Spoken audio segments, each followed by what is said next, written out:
It's easy to say someone should do something about that, or to pontificate about how things should be. Identifying problems is easy. We've all done it a million times and then moved on to other pursuits with it out of our system.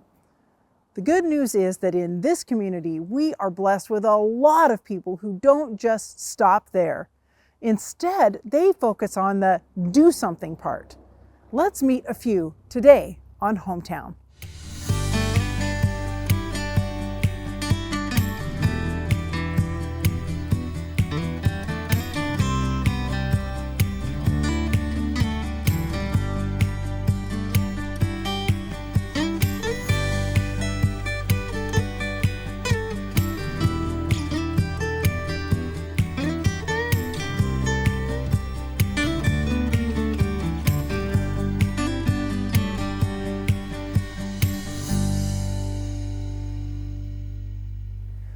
Mr. Rogers famously said, "Look for the helpers." He's right. On some level, we all want to be good neighbors. Yet we aren't sure what to do when someone needs a mentor or faces a monumental challenge. It's intimidating and complicated, and we don't feel we have the skills to be part of the solution. After all, we tell ourselves, what can one person do? Today, we meet two people who offer support to two segments of our community, youth and seniors. Because of their work and organizations, they also teach us how to contribute to the well-being of those who built the past and those who will build the future of our community. They are developing outstanding programs and services focusing on connections and relationships that change lives and lifetimes. Let's meet these helpers, essential ingredients in the remarkable story of us. So today in Hometown, we are looking at cool people on several aspects of the age spectrum. And Brian Barry, I'm here at the Walla Walla Senior Center with you. And tell us what you do here. Well, I'm the executive director here. And so we're located in Jefferson Park here in Walla Walla. And we primarily serve 60 and up. And we do congregate dining, meals on wheels, different classes. We have pool tables for people to come play pool. Where we are right now. Yeah, we have a pottery painting studio here as well that is ran by Parks and Rec. So we're in partnership with the city of Walla Walla. They own this building for our use, which is really great. So we're talking about these two spectrums of age, the youth and the seniors, and tell me why it's so important that we have the senior center here in Walla Walla. Well, I think lots of reasons. One is nutrition, so we get funding from the Older Americans Act, and every day we're serving 120 meals here in person where people can come eat and socialize in our dining room, and then another 215 people that are homebound just in Walla Walla County alone that we drive meals on wheels to their houses, which is around 100 volunteers we have just for Walla Walla County alone to kind of help make it all happen. The other pieces is we have the Adult Day Center, which I know we're going to talk about in a little bit, but that's where people can drop off their loved ones for us to care for them during the day, and it helps people be able to live at home much longer than if they didn't have the option. And then we have different classes that we offer as well. So currently we have a laughing yoga class. Yes, tell me about that. What is that? So it's a yoga class that focuses on laughter and just kind of letting yourself go and enjoy. The thing that we really like about it is this low impact. Yeah. So anyone can do it. If you can do it from a chair if you need to. We also offer a yoga class, melt yoga, which it focuses on like helping loosen up your ligaments, but it's also low impact. And both those programs are ran by Walla Walla Parks and Rec, and then they're just housed here. But we help push it to our clients, so we refer to most of the people that come in that we serve as clients. So it's a really nice partnership to where we don't have to do all the registering and things. Parks and Rec takes care of that, but then we offer a place for people to come. So let's go back to the meals. So you have that many people, and having been here, this is a place that's buzzing. Oh yeah. And to see so many people who are able to get a hot meal to come in. So what does that mean for these seniors to be able to have not only the food and the nutrition that you mentioned, but also to have the fellowship with other people? Yeah, I think the fellowship is really important. So to give you an example, pre-pandemic, so 2019, when you look at our data, we were serving only around 90 meals a day in our dining room. Well, now on a busy day like today, we probably served 150 people today. And so I think that everybody lost out on being able to socialize during the pandemic. But a lot of our clients, they really were isolated during that time, and people want to come in and be able to eat with somebody. And we just this month started up a community table. That's really awesome too, where we have what we're calling ambassadors that will sit at the table, where new people who might be new to town or wanting to talk and meet other folks can sit at that table to meet new people and feel welcome within our program. I think that's great. And to have the Meals on Wheels where you're actually going out to people's homes in the communities. But the Senior Center here in Walla Walla, you also have satellite branches here. We do. Tell us about that. Yeah, so we offer Meals on Wheels and congregate dining in Walla Walla County, Columbia County, Asotin County, and Garfield County. So I always tell people from here to Idaho. But got it covered. Yeah, we got it covered. And so we actually have 2 sites in Walla Walla County. So we serve in Burbank as well. Walla Walla County is the busiest, but we do offer congregate and Meals on Wheels in all those other locations as well. So the person who's watching is probably going through their head is, who's paying for all of this? Well, it's a combination of things. So the Older Americans Act covers anywhere from 1/3 to 2/3 of each meal cost. And the reason I say that is because with elevated funding during the pandemic, they were covering more than what they traditionally would. Then it's my job, and then we have a really phenomenal grant writer on staff as well, and her job to raise the rest of the funds to cover the difference of all the meals. Well, this is fantastic. So, you drive by a building and until you enter the doors and find out, here 2 men are playing pool here, we've got the pottery studio over here, and I got to see people enjoying lunch.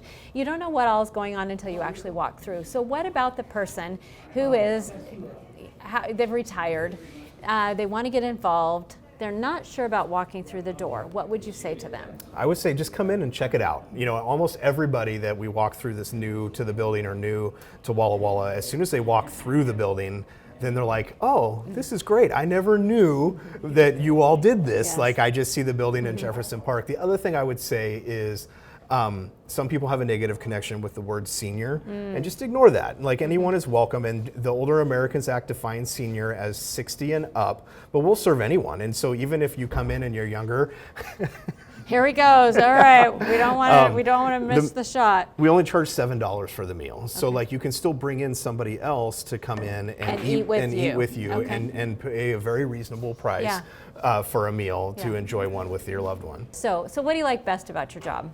I think it's just, walking around and visiting with people. That's one of my favorite things. I love going to the Adult Day Center, which you will see in a minute, but that's one of my favorite places to go visit every day. And if you have anything that's frustrating that day, all you have to do is go down in that room and it's gone. The frustration's gone because you get to see the impact that everyone does. Or you drive a Meal on Wheels route and you get to talk to people, because some of the people that are homebound, the Meals on Wheels driver, that's the only person they see all day. So what about someone who might be watching and they think, hey, you know what? I've got some time. I'd like to volunteer. Can they come and say hi to you? Absolutely, they can. And we have multiple volunteer opportunities, so you don't just have to drive Meals on Wheels. You can come in and volunteer in the kitchen. You can help me in the office. It's more boring in the office, but it's still, there's different things that you can do. You can volunteer in the Adult Day Center, so you don't have to drive Meals on Wheels, but we are always looking for volunteers. And donations? And donations, yes. So we are a private nonprofit, so we don't. We do get some Older Americans Act money, but without donations and without grants, we would not be able to serve the amount of people that we're serving. And where can people go for more information about this Senior Center? They can go to our website. So our website's just www.wallawallaseniorcenter.org. We have a Facebook page, we have Instagram, and so you can find us pretty easily if you Google us as well. You can call us and come down. We're still pretty old school, so we take a lot of phone calls. Good. But it's pretty easy to find us, or you can just come down. So we're open from 8 to 3, Monday through Thursday. You can swing by on Fridays. A lot of the staff are here on Fridays, but we're not open to the public on Fridays generally. So, but you also, though, with the Meals on Wheels, you do then do that over the weekend. So every Thursday, the drivers drop off a hot meal and then 3 frozen meals to get people through the weekend as well. Well, and it's interesting too, again, back to you don't know about something until you're interested and curious and you want to find out more about that. So do you have a story you can share with us about someone's life that was impacted here? I'm trying to think of a good one. Yes. So I think a lot of families, especially that are looking for Meals on Wheels, by the time they call us, they're at the end of their rope, and so I don't have a specific story, but we get a lot of different letters and things of families that are so appreciative of the fact that we were there and the service was there when they truly, truly needed it. And then that'll equate to people leaving us gifts, which, financial gifts, which is something that we really benefit from. But I think that at the end of your life, when you might even be on hospice and we're there to be able to take that burden of meals off of your plate, I think is really, really important to be able to be there and operate. Well, and just the camaraderie of meeting somebody here, knowing that they're going to come in and have lunch with you, and just that, I'm trying to think of the word, but just the camaraderie that you have together, and that's what I have seen during our time here. Yeah, so absolutely. Well, thank you, Brian, so much. Well, thank you. Yeah. All right, Alex Sanchez, we are where here at the Walla Walla Senior Center? So right now we are at the Adult Day Center, a place where individuals with any type of disability can come in and spend their days. We are open Monday through Thursday, 9 a.m. to 3 p.m. Individuals are welcome to come in anytime in between those hours, depending on their needs, specifically being, caregiver respite, or themselves just spending a lot of time alone. Yeah, and obviously there are people here watching TV. You have a watercolor class here that you have watercolors come in, so that you have activities here. Yes, we do. For what other activities do you have? Throughout the day, so our days are 6-hour days.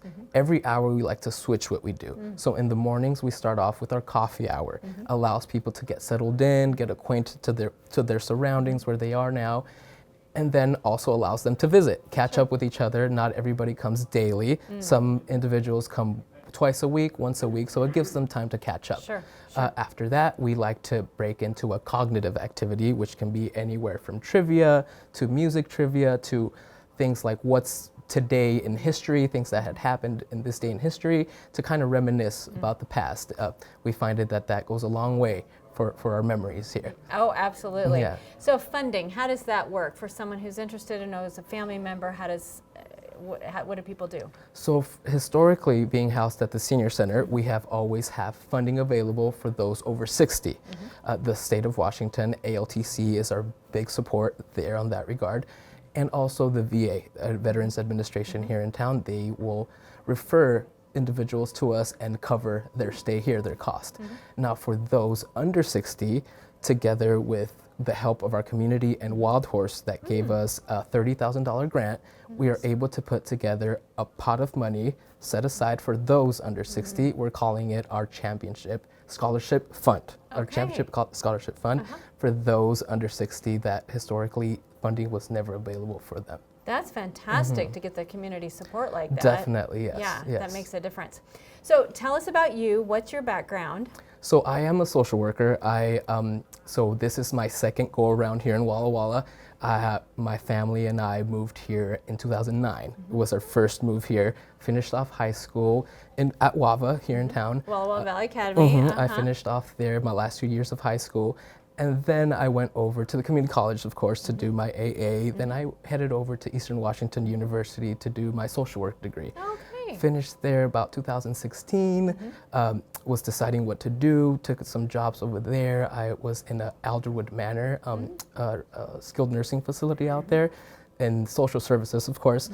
And then, lo and behold, my mom called me and inquired about, hey, why don't you move out to Walla Walla? We decided, why not? Let's give it a try. And we got a job here, and we've been here ever since. This has been pretty much the most rewarding job that I've ever held. Of course, I haven't had that many job titles under my belt, but this is super rewarding. We get to see the instant changes and instant gratification that we give to the families, for sure. So service to the community sounds like in your DNA here, Alex. A little bit, yeah, we can say that.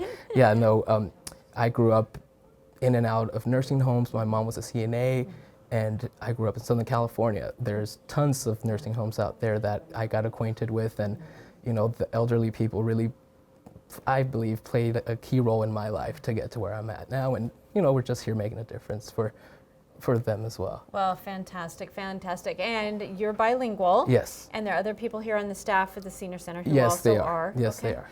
All right, and I see a lady here over here exercising behind me. Oh, so, yes. yes, this is good. Danger zone. See, watch out, watch out. So what is something, Alex, that you love about your job and what you do here for I love the people. Our staffing is great. You know, everybody that's here is a staff or volunteer. They're here because they care. They adore the people. Our folks adore them back. A lot of folks here, they call it their club, their church, their school, their second family. My people. Exactly. No, it really goes a long way for people's motivation just to get up in the morning and go somewhere where they know they're welcome, they know they have a group of friends waiting for them, and just to engage and socialize. And you're learning a lot, I'm sure. Oh yeah, definitely learned much more from them than they could ever learn from me. So someone who's watching and they want to know more information, where can they go? They can go to our website, definitely go to our website, our Walla Walla Senior Center website, or our Adult Day Center website. It's just www.adc.org. ADC, AdultDayCenter.org. .org, or they can just stop in for a visit. Okay. We are always welcoming to individuals interested in becoming part of our group as well. Well, Alex, thank you for being a part of Hometown and making our hometown a great you. place as we talk about all sorts of ages Yeah. that make up a hometown. So Definitely. Thank you. Sundown, it's great to be here to talk with you a little bit more about an organization I want to know more about, and that is Yeehaw, Aloha. And you're the history expert when it comes to this organization. So how did it start? 11 years ago, Gabriel and Laurel were involved with Young Life at Lincoln High School, and they were working to take the high schoolers onto adventures to experience life in opportunities that they didn't normally get here in their current situation. One of the things they did to fundraise for those adventures is they were doing yard sales. In those yard sales became very successful. They started to get tons of stuff. Their house was filling up, so that required them to get into a warehouse space on Isaac Street. That continued to be successful. They continued to get more stuff, continued to get more youth involved and go on camping trips and sledding trips and movie trips and just get out of Walla Walla and experience each other and see what a relationship with Jesus could be like. Yes. Which was obviously core to the whole purpose. At some point, after a few years, I think it was about 3 years, they had the opportunity to purchase the building that we're currently operating in on Isaac Street. Anyone who's driven down there can't miss it. Yes. And so in that, it's a 2-story building. And so the downstairs became the thrift store, which is the fundraising event, the key fundraising driver for the organization and these trips. But upstairs became storage with the vision that it would turn into a space where youth could gather in a wholesome, protected space to have fun and create and get to know each other and be mentored in a Christ-like relationship. So that took quite a long time. I had met Gabriel in the alleyway making a donation in 2018. Wait, you were making a donation? I was making a donation. Yes, Yeah, so I was and that's dropping when off you met some him. stuff. Okay, We yeah. had just moved to the area, and he was in the back, and just his energy and excitement and passion for the Lord was infectious. And over the next couple years, we ran into each other around town. We would shop at Yeehaw, Aloha, and began to get to know them a lot more. In 2020, obviously, so much of our existence changed. Yes, it did. And one of the things that allowed for Gabriel and Yeehaw Aloha was to put attention into the upstairs. So I volunteered a little bit there, and we were clearing things out and getting walls put in and flooring and just transforming what used to be a space for really large milk vats. Okay. So this was a dairy store way back in history. I don't remember when it started, but the original purpose of that building was for a dairy store.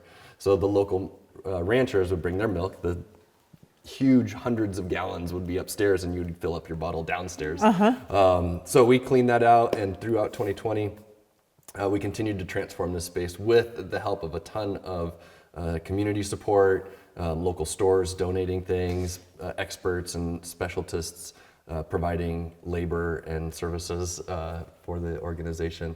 And last year, we did the grand opening for this space. So it currently has a small recording studio, which also operates as a stage. It's got a glass door that opens up, a barn door that opens up and looks out over the meeting space. There's a small computer lab, there's a bathroom with a shower and laundry, there's an office space, pool table, foosball, a little cafe seating area, a small kitchenette where we can prepare food. All kinds of stuff All that kinds of teenagers stuff. love. Yes, Absolutely. which is just the platform. And Chris is going to be sharing more about that, as that's the big vision as we move into this next decade of our existence. One piece I missed in there is in, I think it was 2020, 2021, somewhere in that time frame as well, we were able to access a location on Birch Street.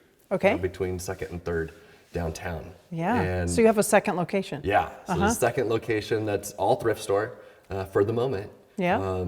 And it's an amazing place. It's a great location for a presence in the downtown area, in the heart of another community where we can engage young people in the community that want to be thrifty. And you have to tell me how the name Yeehaw Aloha came to be for the thrift store. Well, as I mentioned, Gabriel is a very fun, loving spirit in person, and so is Laurel.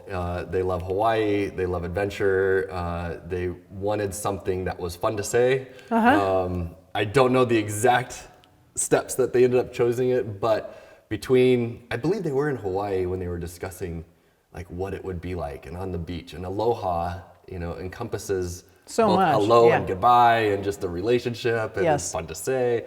And then yeehaw, Just sounds like has a the great cowboy time. part. Yeah, so it's just a good time, and it's helped define the look of the themes of the store. Sure. So some of the items we get that might fit that theme, we end up keeping for decoration. And it's fun. Do get to wear Hawaii shirts. So cool. Just great to find out more about it. And I really appreciate you taking a little bit of time to Thank you. chat with me. Glad to be Thanks. here. Thank you. Chris, it is so good to be here with you today to talk about Yeehaw Aloha, which has such a great name. And I'd like to find out about what the dreams are right now. Where is this organization headed? Right, so in the past, there's been a real focus on providing youth adventures. And that was just really an avenue where we could create a connection between kids and their creator through creation. Yes. And also a lot of on-the-job training, on-the-job mentoring, and kids coming and satisfying their high school graduation requirements for community service. But nowadays, we have a mentor center that had been in process over several years, and it's finally complete. And so we're going to be really focusing on getting the most out of that mentor center, serving the kids in the best way that we can through that mentor center. So one of the things that we've got going on right now, I'll give you some examples here. Sure, love it. On Sunday nights, I host a small group that's based on the Chosen streaming series. Yes, about the life very of Christ. familiar. And the kids love that. And so that's a great kind of entry point to get kids introduced into the ministry. Yes. And we can build relationship through that and answer questions about faith, help kids evaluate faith. Eventually, we want to use the Mentor Center every day of the week if we could, every night of the week. One of the dreams is to, and I think it's a very near dream, is that we would open that up after school, maybe like 3 to 5, something like that, for kids to just come and be in a safe place with a couple of safe adults there.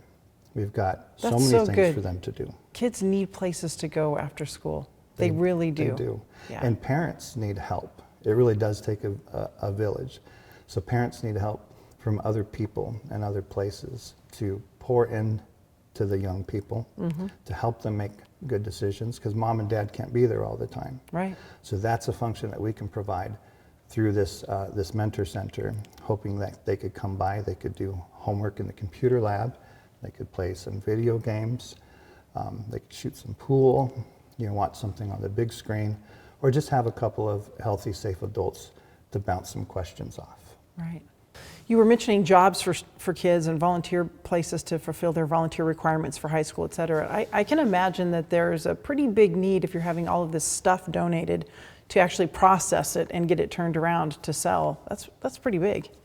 It's a real undertaking. And being a nonprofit charity, it's really important for us to keep our labor costs low. And so volunteers are really, really important part of what we do. We keep that labor cost down.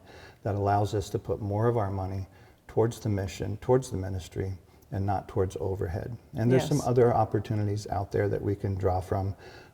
We will allow people who have court-ordered community service to fulfill their community service obligations by volunteering at the store. And these provide other opportunities for mentorship. Even though they're people that are adults, they still need mentoring. And we have that opportunity too, which is a real, it's just a joy to do. And then also, we're always on the lookout for subsidized labor. So there are programs like AARP.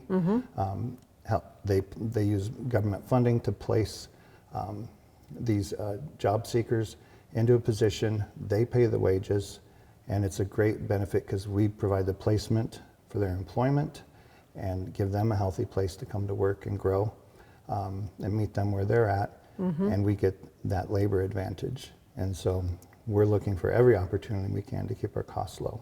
Yeah, and I'm just hearing some beautiful words that keep coming up as you're talking with me. Volunteering, mentoring, community, connection. All of those things are so valuable for any community.